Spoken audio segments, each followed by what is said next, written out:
Welcome to the Manifesting Millions podcast. I am your host, Rashida McFerrin, and in this episode, we're going to be talking about mentoring and paying it forward. As you've probably previously heard me say 15 million times, I have been in the finance game for the last 18 years. I cannot believe that. Every time I say it, I have to pinch myself to check and see if that's really real because it's hard for me to comprehend me being committed to an industry for such a long time. Anyway, I wanted to jump on in a quick shorty sode and talk about mentoring and paying it forward. So I have always mentored in my career because of the way that I have been mentored myself. There are some things that I would definitely do different had I had the chance to do it over again. And I was basically just taking the information that people had previously told me and trying to implement it into my life. Because you hear people say when you're graduating from college, getting out into the real business world, you need mentors and things like that. But it's not just the fact that you need mentors. You also need sponsors specifically in your career, in your industry, so that you can chart a path forward. One of the challenges that I found over and over again being a Black woman in finance and corporate is that with women specifically, a lot of times they were not the people who helped me progress in my career. 9 times out of 10, it was a man, which is a whole nother story for a whole nother day. And I probably could do 10 episodes on that topic. I want to speak specifically to the fact that it always felt like because I was younger and a lot of times being a Black woman in finance, I always tend to be the youngest person in the room. And I'm 44, and it's been like that since I've been in finance.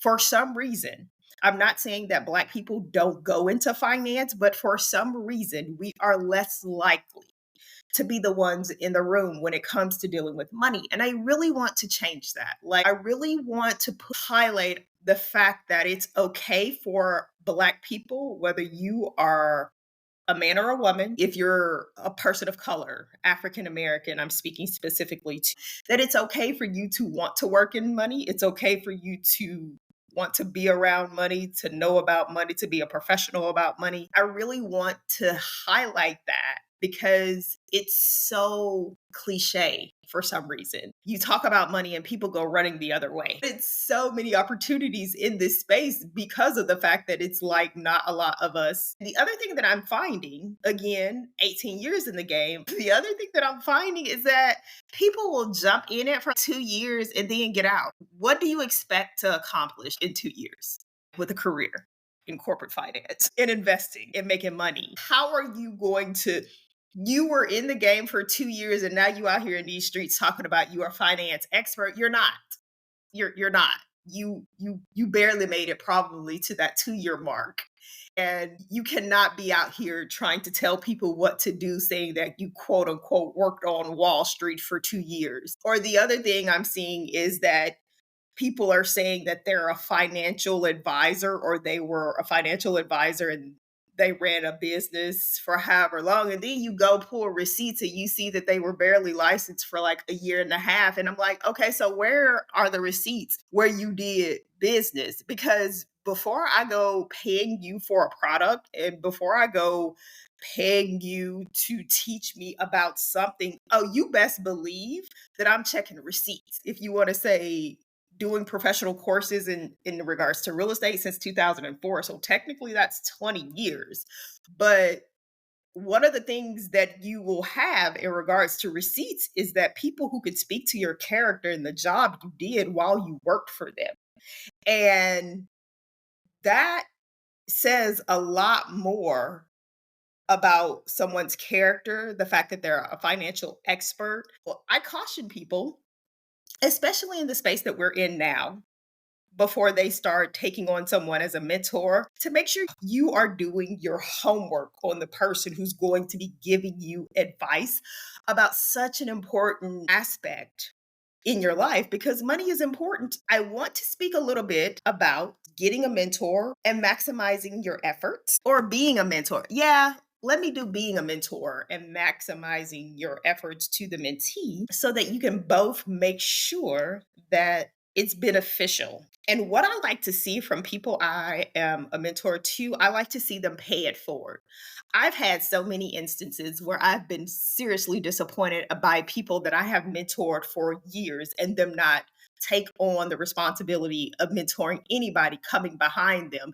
And they literally use it for their own selfish gain. And when I mentor people, here's the thing, like what I mentor you on in life turns into money eventually, period.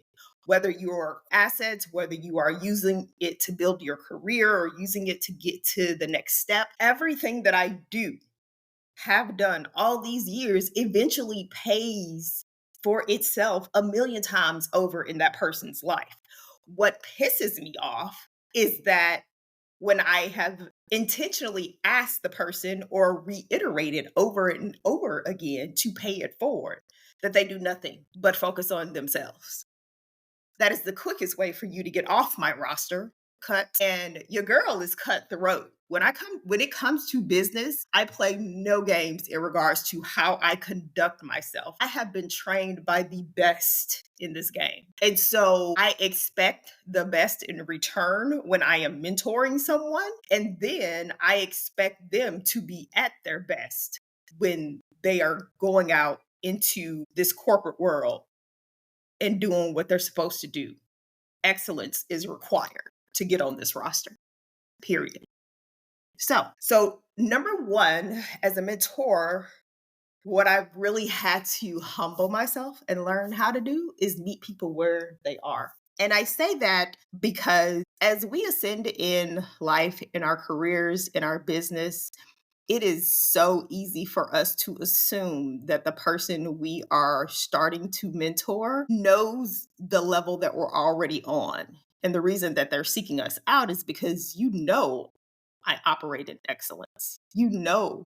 That is the bare minimum in regards to the standard that is required, again, to be on my roster. I've had to check myself over and over, stepping back into the real world where everybody does not revolve and live their life around finances because they don't live the same life I do. They don't have the same access that I have to people that I have. I have had to readjust myself as I'm bringing in new mentees and take it down a notch, to be honest with you, because as a Virgo, in our perfectionist mentality, that I'm still healing from, will be healing from for the rest of my life, I have to understand that everybody doesn't operate on that level, my level like that. I've only met a few people in my lifetime who are able to sustain that level of excellence in regards to how we do life. And trust you me, we are rare breeds. And these people have been my friends for 20 plus years. They still my day ones until this day, and they still do what they do and do it very well. So when you're mentoring people, remember that they don't have 20 years in the game. They barely have 10, and they might not have 1 year in the game. And so be humble enough to be able to speak their language so that you can meet them where they are, so that you can make sure that you are guiding and leading them down the path that is going to be beneficial so that they can eventually get to the level that you operate at, if that makes sense.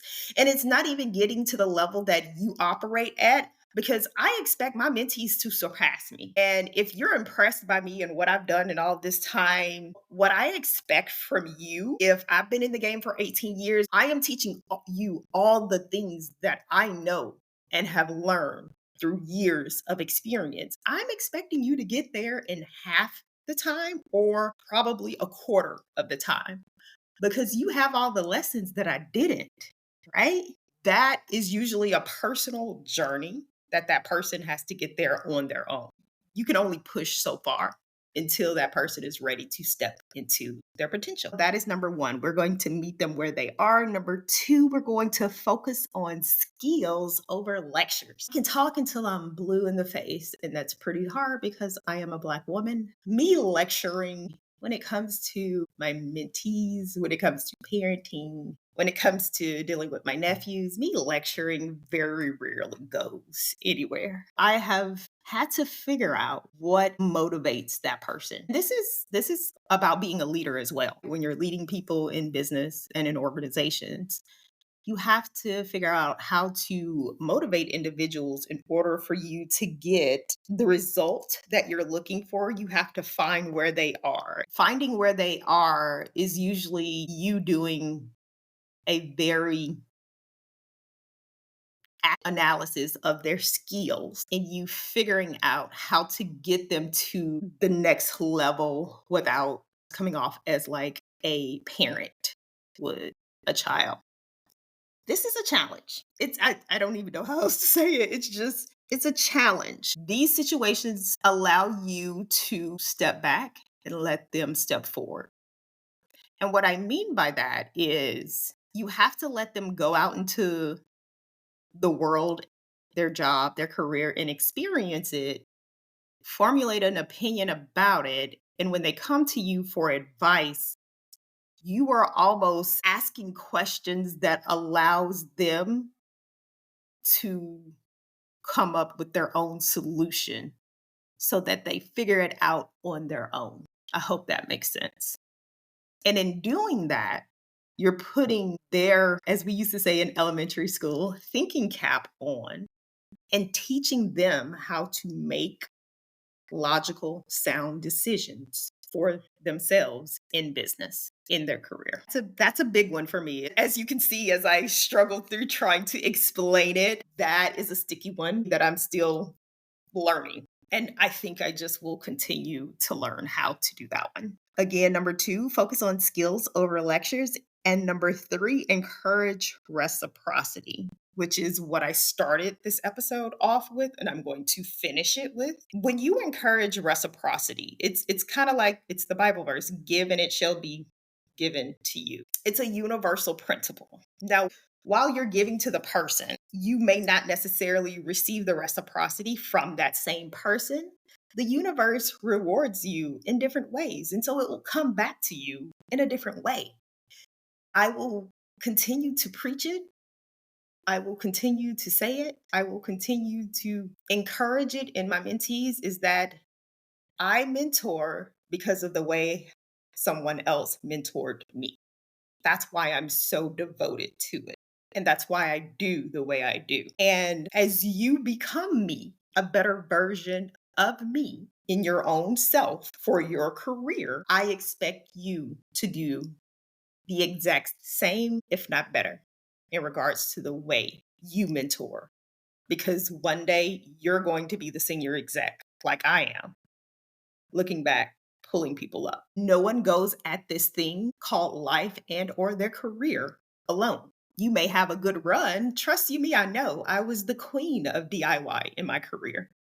Still can pretty much hold a torch, but there is no reason for you to go at it alone when you can find people to assist and support and help. It will be to your benefit also because it builds your network, it builds their network. And as they grow up and you grow out, it creates a sustainable impact in the world in reference to producing better businessmen and women and better leaders overall. And so I'm going to say it and say it again. Given it shall be given to you. I told one of my mentees earlier that I was so proud of him because he is mentoring a teen boy.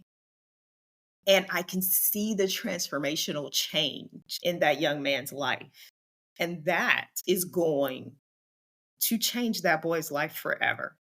That is what I want to see, considering the background, considering what he's exposed to on a daily basis. The fact that he's mentoring and teaching what I've taught him all these years will change the trajectory of that young man's life. And I love that. I love to see the circle of life pay it forward. I love that. That lets me know that even if 15 to 20 of them don't get it and one get it, at least let me know I'm doing something right. I just want to re-emphasize that you have to pay it forward. When you give to someone else, someone will give to you. That's the circle of life. That's the end of the episode. A quick shorty sode, as I mentioned at the beginning. As always, you can find me on Rashida.ai. I am on socials at Rashida McFerrin or at Rashida.McFerrin, depending on which platform we are on. On my website, you can check out all of my course offerings. And until when, I will see you in the next episode. Bye for now.